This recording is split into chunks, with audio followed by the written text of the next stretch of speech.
attracting through doing it openly or not realizing that we're doing it, but something that we're emitting, we're doing it.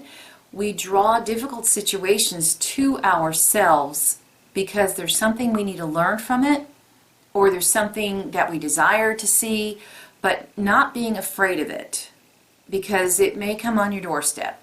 So when it does, square your shoulders, steady your feet, and deal with it. Hello there and welcome. We are continuing taking a look at astrology 2 degrees at a time. Today we are on Aries, Libra 2. I thank you for being here. My name is Kim. I welcome you. If you're new here and want a little bit of an introduction, there are 2 videos that could be helpful in the description.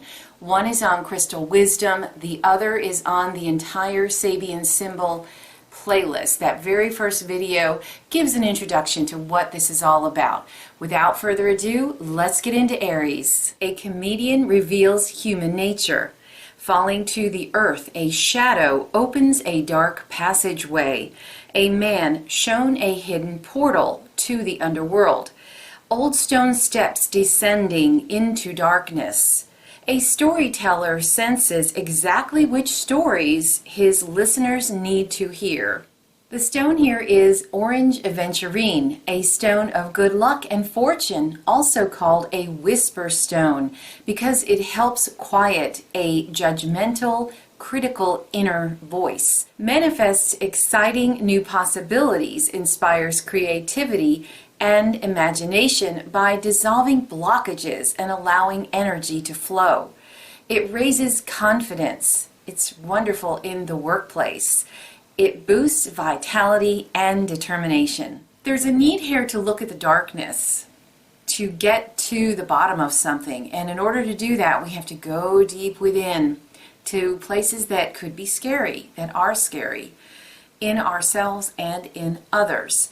So one of the ways to do it is through laughter, laughing at ourselves.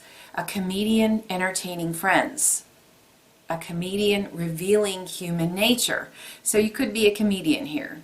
You could be one who sees the silliness or the darkness in others and laugh at inappropriate moments. I do that. I do laugh at inappropriate times sometimes. Leave a comment. Do you?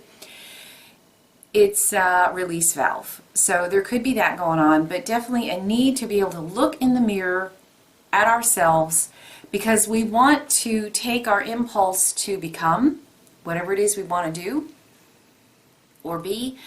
And in order to do that, we've got to see ourselves. Well, in order to be fully formed, we've got to see all of ourselves. And in order to do that, we're going to see some things that we may not like. So mirror work, looking in the mirror, in others, in situations, and seeing the absurdities of life and laughing at them, making fun of them, so that we can move forward. There can be a deep desire to push ourselves or nag ourselves to say, I know I'm supposed to be doing something, I know I'm supposed to go somewhere, but I don't know where it is, I don't know how I'm going to get there, and like a revolving loop in your head. And that's where the stone, meditating on orange aventurine, could be helpful here. Because if we push ourselves, we're going to wear ourselves out and we're going to slow ourselves down. So we're meant to be patient, give ourselves the time we need in order for what we're trying to manifest to roll out in perfect timing. Somebody with this strong in their chart has an ability to go deep within hidden secrets, get to the bottom of secrets. Could be some fear associated with it. Do I really want to go? Am I willing to pay the price to see what I'm going to see? A need to have a playful attitude as life ebbs and flows. One of the stories in the background here is a good way to explain what we have to embrace here. When we have a paper on a windy day, and it goes up and it floats and it floats and it comes back down, and the wind raises up and it dies, it raises up and it dies. And if it didn't do that dying part, it wouldn't be as much fun. So we have to embrace the highs and the lows and know that we're going to learn something with each of them, and we embrace it and we glide on the winds of life. Also, that wind action can help clean and clear, clean and clear. So those are a few ways to deal with some of the negativity that might be here. Laughter, embracing the wind, thinking about the orange aventurine. Let's take a look at Libra. The light of the 6th race transmuted into the 7th, a vast tract of windmills. An apprentice medicine man allowing himself to be bitten by a snake. As one climbs steps, they turn into water which flows upward. Crows gathering in late autumn twilight. The stone here is Moldavite. It promotes emotional healing and transformation. It is used to create talismans and amulets for good luck, good fortune, protection, and increased fertility for women. It helps overcome cynicism. It boosts inspiration, synchronicities, and unexpected solutions.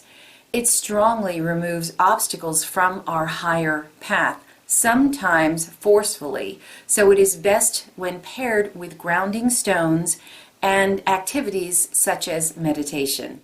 Yesterday on Libra 1, we talked about perfection, stuck through with a pin. So the idea and the static idea of perfection. Here it is being transmuted. That's what I think the meaning of this first symbol is about. It was explained, and I personally think it means we're taking Aries through Virgo, all the things that we've been thinking about for the past 6 degrees, and now it's time to change, 7th. So you can look at it like 6 days, and then on the 7th day it was created. So it's the actual process of taking a static idea that's been formulated in our mind, and now it is becoming. So it's just the beginning steps, but this is where things start to move.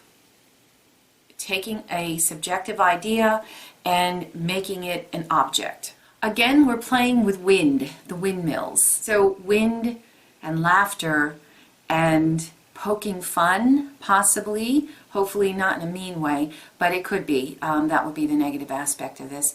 But taking a look at the idea of wind. The apprentice medicine man allowing himself to be bitten by a snake. That can be taken a couple different ways. One of them is attracting through doing it openly, or not realizing that we're doing it, but something that we're emitting, we're doing it. We draw difficult situations to ourselves because there's something we need to learn from it, or there's something that we desire to see, but not being afraid of it, because it may come on your doorstep. So when it does, square your shoulders, steady your feet, and deal with it. Also, this degree, I have noticed, can have that effect if I'm all 6s and 7s, where things don't quite fit. And that is to be expected at the beginning of a new cycle, where we're wanting things to emerge, but we're not quite sure, it's not quite done, we're in the middle of fixing something, and so, or preparing something, and just like with food, at first, if it's not quite right, you add a little of this, you add a little of that, keep tasting it until you get it right.